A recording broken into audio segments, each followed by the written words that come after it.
صدقہ فطر میں اجازت کا کیا حکم ہے؟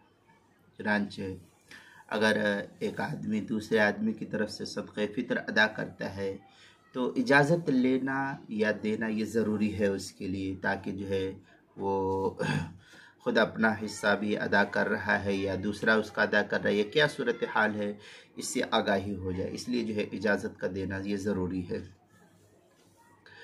فتاوی عالمگیریہ میں ہے وَلَا يَجُوزُ أَن يُعْطِيَ عَنْ غَيْرِ عِيَالِهِ إِلَّا بِأَمْرِهِ، یہ فتاوی عالمگیریہ کی عبارت ہے، جلد نمبر 1 صفحہ نمبر 193 پر ہے۔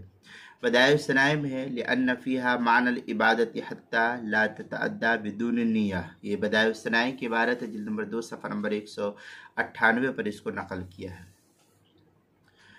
دوسری صورت یہ کہ اگر شوہر بیوی کی طرف سے صدقہ فطر ادا کر دیتا ہے تو صراحتاً اجازت لینا یہ ضروری نہیں ہے، کیونکہ عادتاً اجازت ہی شمار کی جاتی ہے عورت کی طرف سے۔ فتاوی شامیہ میں ہے وَلَوْ أَدَّى عَنْهُمَا أَيْ عَنْ زَوْجَتِهِ وَالْوَلَدُ الْكَبِيرُ بِلَا إِذْنٍ أَجْزَاهُ اسْتِحْسَانًا، یہ فتاوی شامیہ کی عبارت ہے، جلد نمبر 2 صفحہ نمبر 363 جو HM سعید کراچی کا چھپا ہوا نسخہ اس کے اندر۔ تیسری صورت یہ کہ اگر شوہر بیوی کی طرف سے زکوٰۃ ادا کر دیتا ہے تو اس میں اجازت لینا یا اجازت کا دینا یہ ضروری ہے۔ بہتر ہے کہ ایک دفعہ ہمیشہ کے لیے اجازت لے لے یا اجازت دے دے تاکہ کسی قسم کا تردد پھر بعد میں باقی نہ رہنے پائے۔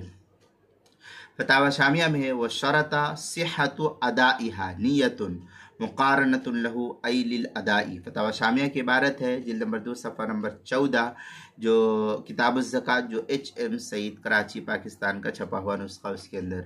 روزے کے مسائل کا انسائکلوپیڈیا، جلد نمبر صفحہ نمبر 143 حروف تہجی صاد، عنوان ہے صدقہ فطر میں اجازت۔